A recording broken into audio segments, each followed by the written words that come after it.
Hey, it's Jessica Mahoney, Lord of the Rings, Part 1, ASMR. Do you feel any need to leave the Shire now that your wish to see them has come true already? He asked. Yes, sir. I don't know how to say it, but after last night, I feel different. I seem to see ahead in a kind of way. I know we are going to take a very long road into darkness, but I know I can't turn back. It isn't to see elves now, nor dragons, nor mountains that I want. I don't rightly know what I want, but I have something to do before the end, and it lies ahead, not in the Shire. I must see it through, sir, if you understand me.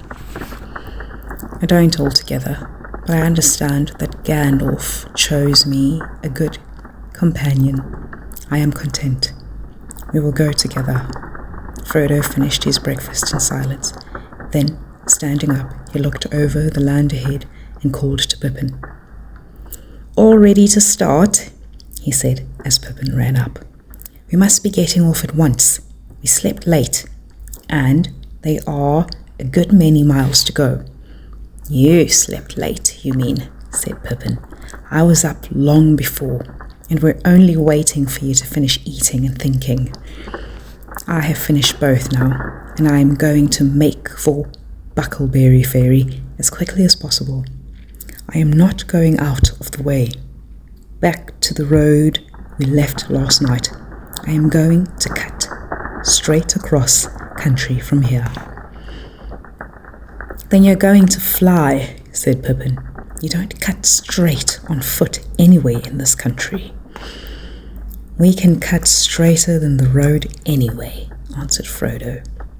"The ferry is east from Woodhull, but the hard road curves away to the left. You can see a bend of it away over there. It goes round the north end of the marsh so as to strike the causeway from Bridge above Stock. But that is miles out of the way. We could save a quarter of the distance if we made a line for the ferry from where we stand." "Shortcuts make long delays," argued Pippin. "The country is rough round here, and there are bogs and all kinds of difficulties in the marsh. I know the land in these parts, and if you're worrying about black riders, I can't see that it is any worse meeting them on a road than on a wood or a field." "It is less easy to find people in the woods and fields," answered Frodo. "And if you're supposed to be on the road, there's some chance that you'll be looked for on the road and not off it." "All right," said Pippin. "I will follow you into every bog and ditch, but it is hard. I had counted on passing the Golden Perch at Stock before sundown. The best beer on the East Farting, or used to be, is a long time since I've tasted it." "That settles it," said Frodo. "Shortcuts make delays from the Golden Perch, but ends make longer ones. All costs we must keep you away. At all costs we must keep you away from the Golden Perch. We want to get to Buckleberry before dark. What do you say, Pip?" "What do you say, Sam?"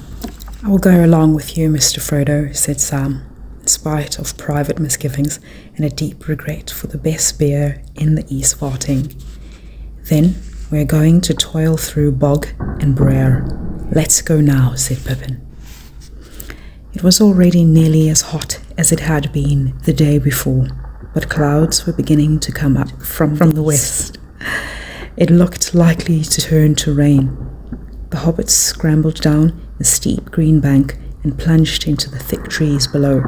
Their course had been chosen to leave Woodhull to their left and to cut slanting through the woods that clustered along the eastern side of the hills until they reached the flats beyond. They could make straight for the ferry over country that was open, except for a few ditches and fences. Frodo reckoned they had 18 miles to go in a straight line. He soon found that the thicket was closer and more tangled than it had appeared. There were no paths in the undergrowth, and they did not get on very fast. When they had struggled to the bottom of the bank, they found a stream running down from the hills behind a deeply dug bed with steep, slippery sides overhung with brambles. Most inconveniently, it cut across the line they had chosen. They could not jump over it, nor indeed get across it, or without getting wet, scratched and muddy. They halted, wondering what to do. "First check," said Pippin, smiling grimly. Sam Ganji looked back. Through an opening in the trees, he caught a glimpse of the top of the green bank from which they had climbed down. "Look," he said, clutching Frodo by the arm. They all looked, and on the edge high above them they saw against the sky a horse standing. Beside it stooped a black figure. They at once gave up any idea of going back. Frodo led the way and plunged quickly into the thick bushes beside the stream. "Phew," he said to Pippin. "We both right. The shortcut has gone crooked already, but we got under cover only just in time. We've got sharp ears, Sam. Can you hear anything coming?" They stood still, almost holding their breath as they listened, but there was no sound of pursuit. "I don't fancy he would try bringing his horse down that bank," said Sam. "But I guess he knows we came down it. We had better be going on." Going on was not altogether easy. They had packs to carry, and the bushes and brambles were reluctant to let them through. They were cut off from the wind by the ridge behind. The air was still and stuffy, and they forced their way at last into more open ground. They were hot and tired and very scratched, and they were also no longer certain of the direction in which they were going. The banks of the stream sank as it reached the levels and became broader and shallower, wandering off towards the marsh and the river. "Why, this is the Stockbrook," said Pippin.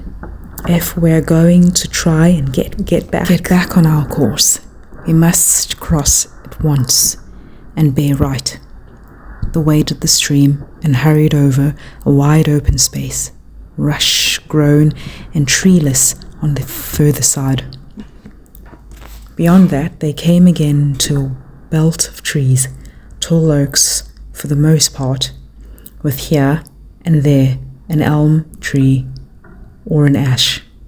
The ground was fairly level, and there was a little undergrowth, but the trees were too close for them to see far ahead.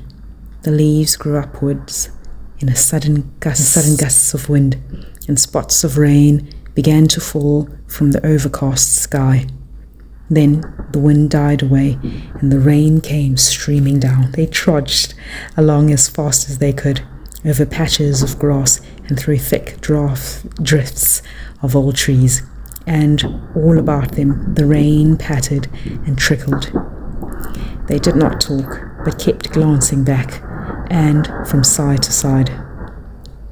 After half an hour, Pippin said, "I hope we have not turned too much towards the south, and are not walking longside through this wood. It is not a very broad belt. I should have said no more than a mile at the widest, and we ought to have been through it by now. It is not good, our starting to go in zigzags," said Frodo. "That won't mend matters. Let us keep on as we are going. I'm not sure that I want to come out into the open yet." They went on for perhaps another couple of miles. Then the sun gleamed out of raged clouds. Again the rain lessened.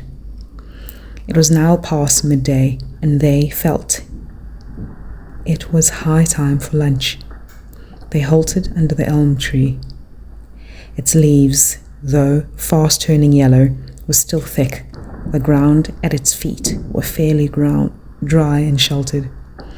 When they came to make their meal, they found that the elves had filled their bottles with clear drink, pale golden in colour. It had the scent of honey made of many flowers and was wonderfully refreshing. Very soon they were laughing and snapping their fingers at rain and at black riders. The last few miles they felt would soon be behind them. Alright folks, thanks so much for watching. We are now on page 118. Thanks so much for watching and listening. Please like and subscribe, and we'll see you soon for our next reading, continuing on to chapter 4. Alright, we'll see you soon. Bye.